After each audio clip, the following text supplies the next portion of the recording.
Hello, I'm Ronnie Eldridge. Welcome to Eldridge and Company.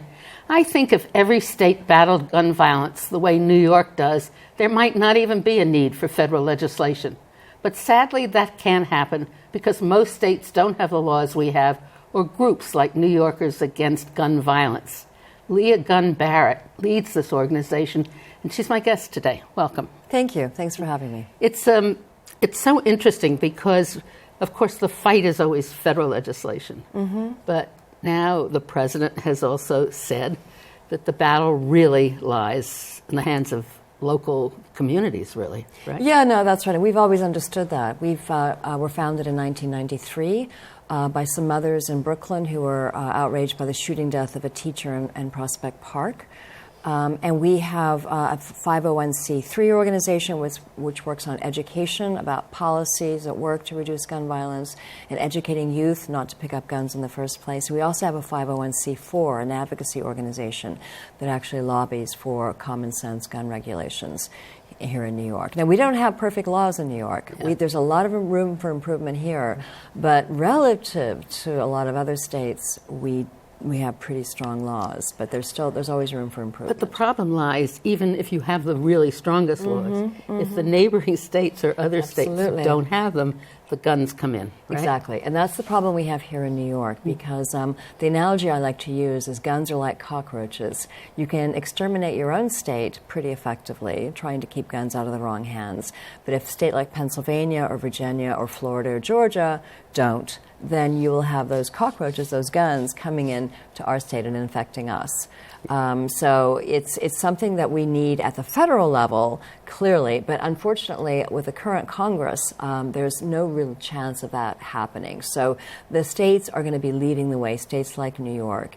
And, you know, we have seen states like Oregon and Washington State, after the Sandy Hook massacre in December 2012, passing good, strong laws. In fact, New York strengthened its laws in January of 2013 following the Sandy Hook massacre. We had the New York SAFE Act. But Oregon has these laws, and some of them are fairly new, right? But look what happened. Yeah, well, also, you have to remember that the federal standard for background checks, even if we had criminal background checks on all gun sales at the federal level, which we don't, but if we had that, which people talk about, the standard for who can still get a gun is fairly low. So if you have a violent misdemeanor against you, you could still get a gun under the federal system, whereas here in New York, you can't. And the virtue of our system is we have licensing and registration. So in order to get a handgun, this is for handguns, you need to apply for a permit through your local law enforcement agency. And you have to be interviewed, you have to provide character references, you're fingerprinted. So it's a big deal to get a gun permit, and it should be a big deal. Absolutely. You need, as everybody says, you need a driver's license to be able to drive, right? Exactly. And I'm glad you brought up the car analogy, because if you look at what we've done with motor vehicle deaths, you know, cars used to kill far more people than they do today because they were unsafe, windshields would shatter, seatbelts were not required, there weren't uniform speed limits, there was no driver education, the highways didn't have adequate lighting. There were so many things that needed to be fixed. And so the federal government researched this. Someone like Ralph Nader brought it to our attention. And guess what? We started improving the product to make it safer. So we have airbags, we have safety glass, we have seatbelts, we have driver training, Children's we have better seats, where they should be, how they should be. Exactly. When I think of what we did. Right, precisely, exactly. I do too. So, and that has actually meant that motor vehicle deaths have declined dramatically from the 1960s, 90%. But you know, the tragedy is we haven't treated guns the same way. And so in 17 states now, gun deaths exceed deaths from motor vehicles, which is amazing. And it's the highest reason for death? It's the second leading cause of death for American youth. It's the leading cause of death, guns, for African American youth.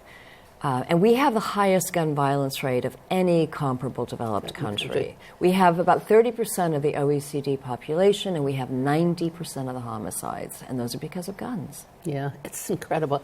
The federal government, because of the Congress, it all comes down to the reapportionment of the districts. So a lot does, will the gun groups be active, do you think, after the census is taken and state legislatures are elected and then are going to reapportion? I mean, that's where the basis for so much of of what's happening in the Congress today.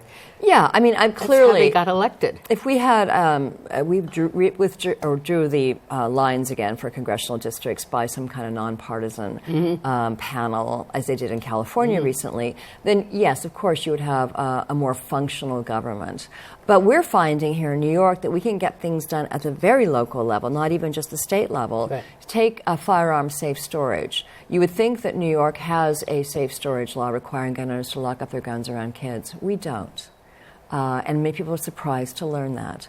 So we've been pushing something at the state level called Nicholas's Law, which is named for a 12-year-old child, Nicholas Nomkin, from Wilton, New York, outside of Albany, who was shot and killed in December 2010 on a play date. His playmate found his father's unlocked gun in a dresser drawer, was playing with it, and shot Nicholas in the forehead and killed him. His mother, Oksana Nomkin, has given us permission to name the bill after her son, after Nicholas, and I'm happy to say that it passed the Assembly last June, but not the Senate. So what we're doing is we're going city to city, and last month, the Albany Common Council passed a firearm safe storage law for the city of Albany.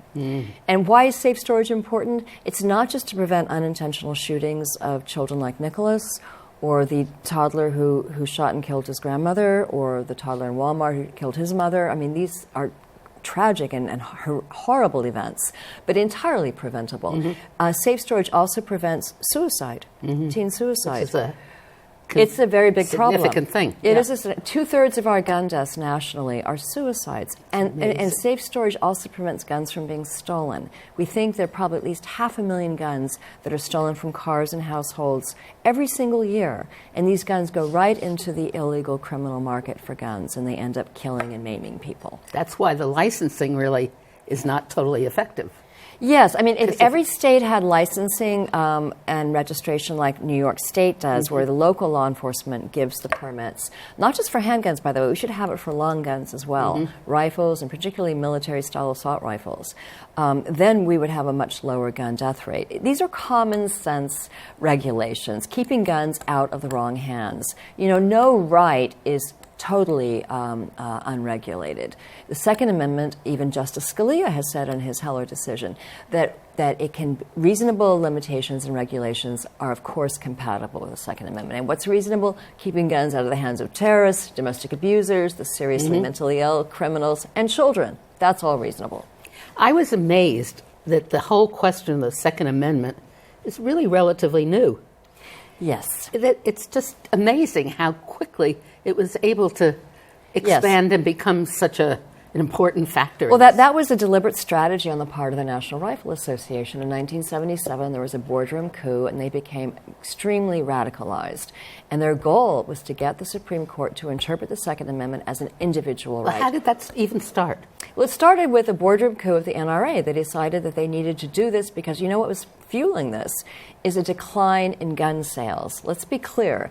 This is what's motivating the National Rifle Association. It gets a lot of funding from gun manufacturers who hide behind the NRA, and the NRA's goal is to make it easier to open up markets for the gun manufacturers to sell more guns. Fewer American households are actually owning guns these days. In the 1970s, it was over half of households. Today, it's 32%. The market is declining. Gun sales were declining. So what does the NRA do? Make it easier for people to buy guns. They scare people into thinking that you need a gun for self-protection. In fact, all the public health evidence shows that if you have a gun in the home, you're far more likely to kill yourself or someone you know and love than you are to repel a home invader. So they thrive on fear. They're marketing aggressively to children, to women, and increasingly now they're marketing to minority populations in urban areas, which is really reprehensible. So it's an industry that is completely soaked in blood, but their enablers are our Congress. And that's because Congress gets money. There's a great website, nracongress.com. So you can go in and Google that, and you can see which members of your Congress in your state receive money from the NRA. And then you look at their voting record, and there's a correlation between if they get money, they're going to vote against gun and regulation. Is that an NRA site? No. Oh. It was put together by looking at open secrets, and all the data is publicly available, but it's all pulled together in one place. So in New York, you have congressmen like Christopher Gibson, Tom Reed, Lee Zeldin, Upstate.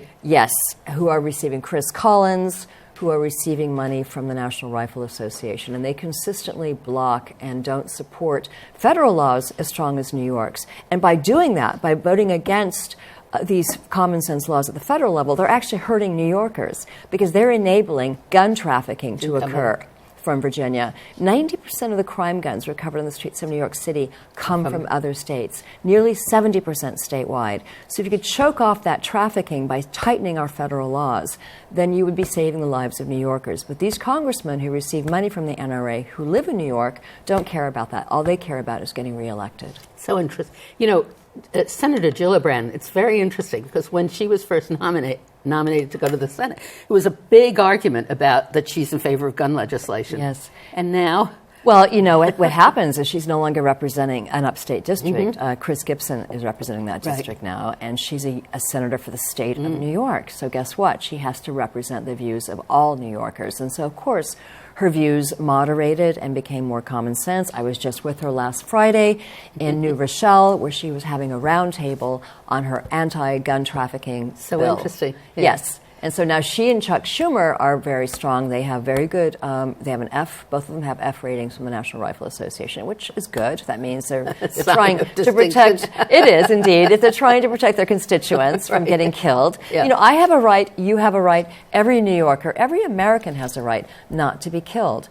A right to life, liberty, and the pursuit of happiness. I think that trumps the right to having a gun. So do we ever have the chance of overturning or changing the Supreme Court interpretation? Absolutely. I mean, let's elect a Democratic president in 2016 and hope they get a chance to appoint, you know, they're going to be 4 justices. That's a real frightening thing, is if a Republican gets control, right? I'm afraid it is frightening because there are 4 justices in their 80s, and some of them are liberal justices, Ruth Bader Ginsburg, Stephen Breyer. So if we had a Republican president, you can just imagine them appointing another John Roberts or Samuel Alito, who would then be kowtowing and voting for the gun industry, which would not be good for Americans. And it's not necessarily if you're a Republican, because Warren, wasn't it Warren? That's true. Who was the Chief Justice and appointed by a Republican president?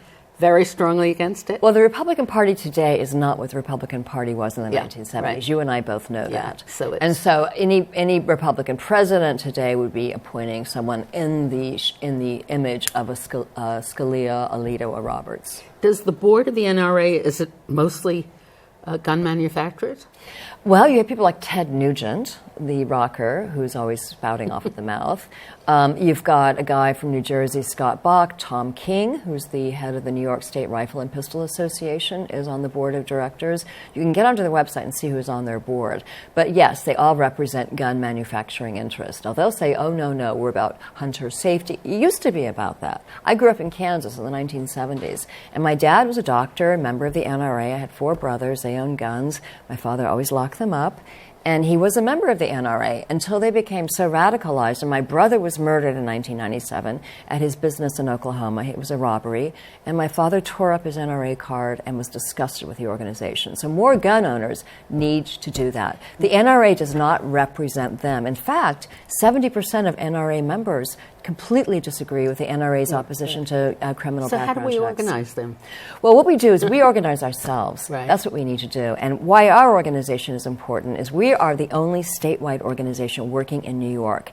And we're working at the local level. So I mentioned Nicholas's Law for firearm safe storage.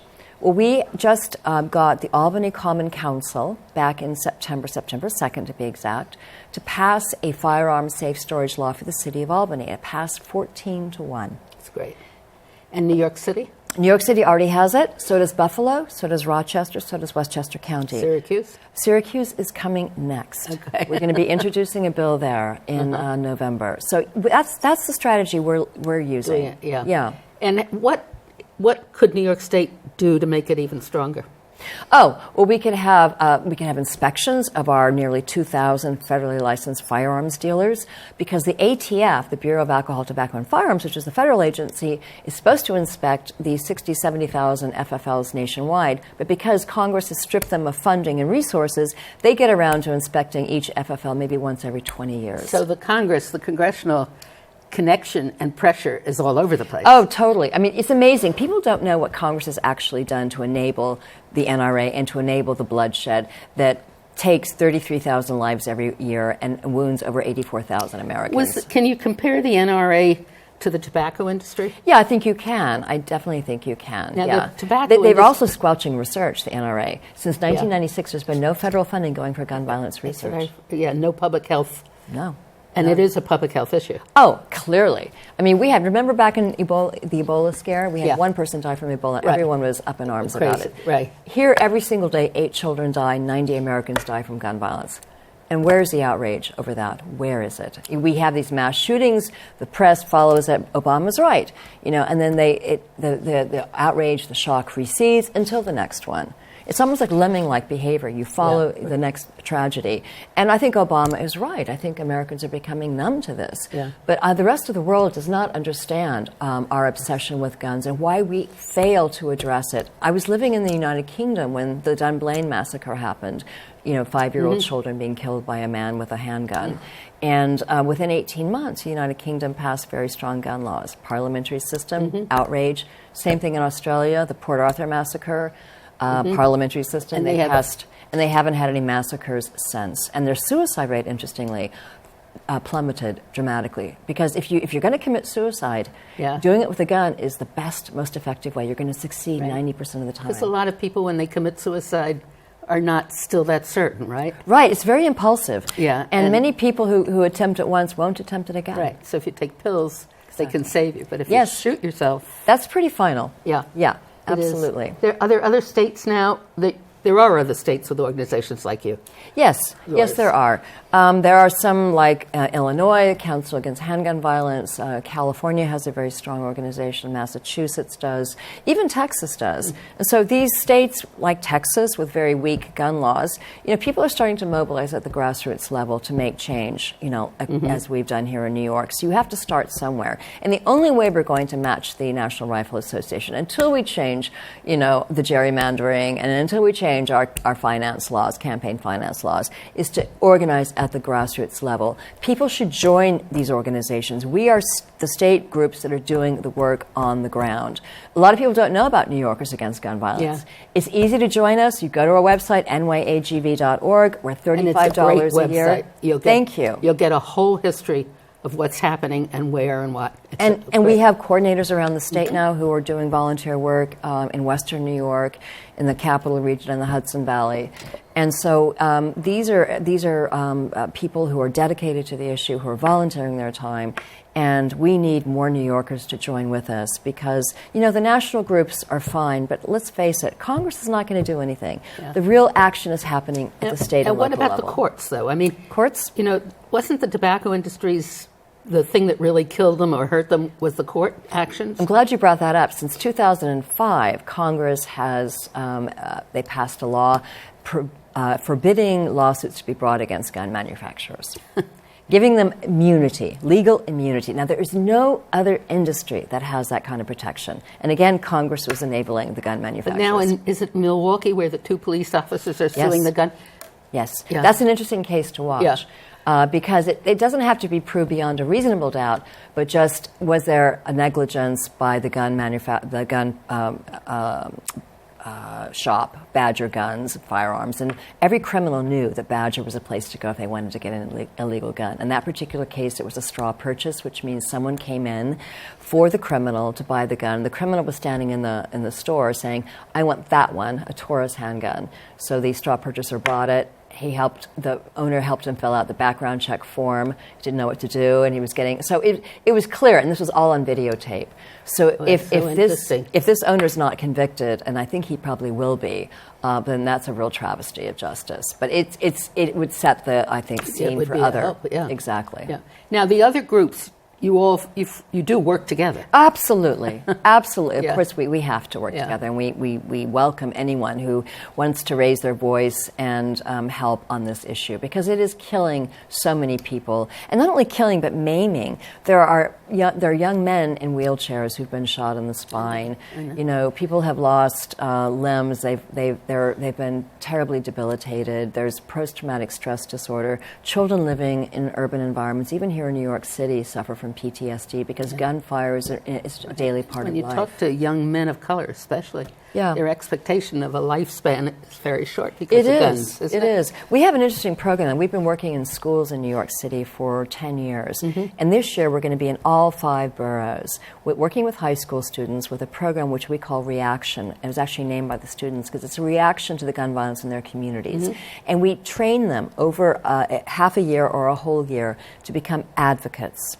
So they can't move from where they live, but they can actually try to make their communities safer places to live by knowing who to contact if they ever need help, by knowing which legislators to go visit, both local and state level, and learning advocacy skills such as public speaking, what the laws are here in New York and federally, where we need to tighten them. And gun trafficking is a real concern for these young people because they see these guns coming in all the time from other states. And they share guns too, don't they? Yes, there's something. There's a concept called a community gun. Yeah. There was an instance actually in Albany a couple of years ago of a 9-year-old child found a gun in a flower pot. The flower pot was the receptacle for the community gun. Everybody knew that's where the gun was, and they would come and get it, use it, and put it back, except for this 9-year-old child who shot himself in the hand, not realizing it was a real gun. Well, they must have been, I mean, for young people to lobby, it must have been such a revelation to them. Yes, we take them to Albany every year in the spring, and they meet their legislators, but more importantly, they tell their stories about how gun violence has impacted their lives. They know someone who's been killed. They know people who have guns. They know how easy it is to get these illegal guns. And guns don't start off illegal. There's no factory that makes illegal guns. Yeah. They come from, legitimate factories. They're sold to wholesalers, retailers, who then sell them on. But we have gun dealers in this country. Just 5% of the federally licensed gun dealers sell 90% of the crime guns. So they're not being policed by the ATF. The ATF is the only law enforcement agency that has not received more funding following 9/11. Outrageous. They've actually had their funding decrease. That's so incredible. Yeah. I remember in the Lindsay administration, which was in 69, 65, Saturday night specials. Yes. That was the whole crisis. Is there still a Saturday night special? No, actually the industry shut that. There was something called the Ring of Fire, manufacturers in California that made these. They were cheap crime guns, and they were called Saturday night specials because criminals could afford them quite easily. But they were very deadly. So no, you don't have that problem, but you do have a problem just with Glocks. Yeah. And it's similar. I mean, it's still the transport and the coming up and the price. And not only that, but guns have gotten more powerful. The gun industry is making concealable assault pistols, like an Uzi, that have high-capacity magazines. And this represents a real threat to law enforcement. Law enforcement officers are killed every day in the line of duty. But what's really even more shocking is more children are killed by guns than law enforcement officers in this country. And where's the outrage about that? Children shooting children accidentally on the streets. I mean, this is really, as you said, a public health crisis that needs to be treated as such. Now, the NRA, is their membership list available to people? Of course not. No. And it's even there's hard to find. no way you could ever find it.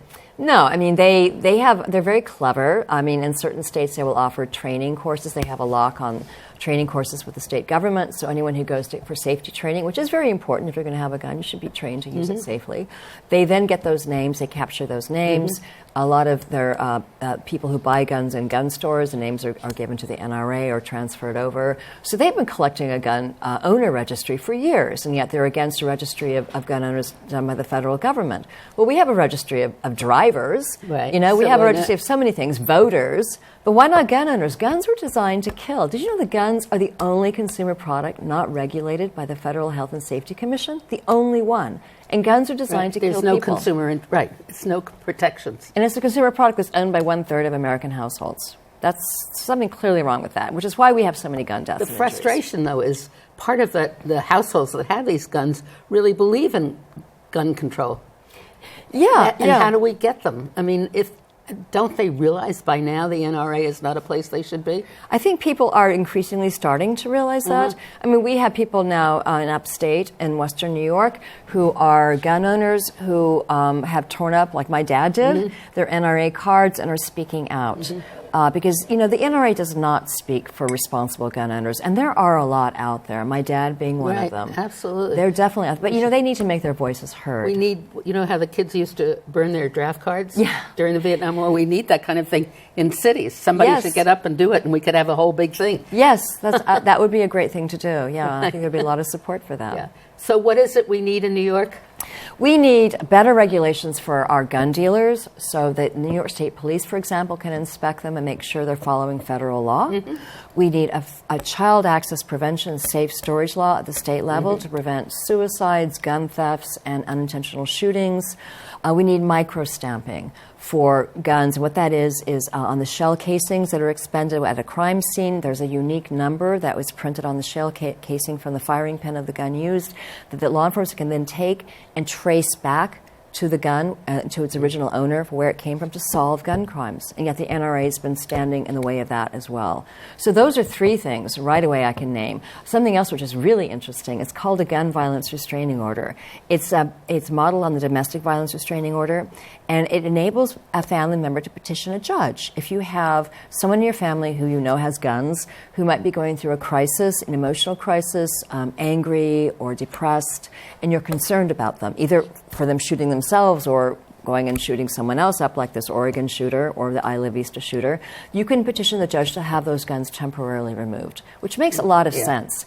So we're going to be advocating for that for New York as well. So I'm so frustrated because we're near the end of the program, and I meant to ask you, were you surprised at the reaction of a lot of the people in Oregon who were against Obama's coming? And was it just that was the part of the state that's more rural? Yes, I think so. Yeah. And the sheriff there is well known for opposing any. And sheriffs are kind of that way because they're elected, don't forget, and they represent rural constituencies. Right, one more question.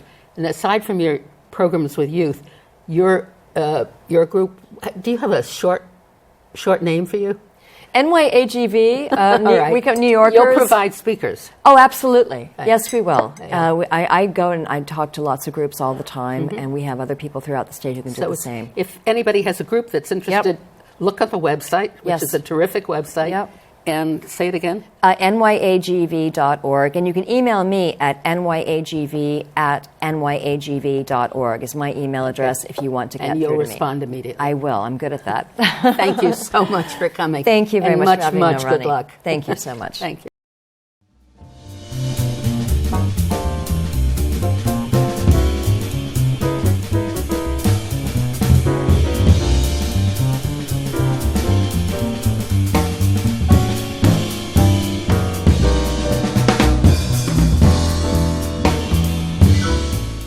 If there are any people you'd like to hear or topics you'd like us to explore, please let me know.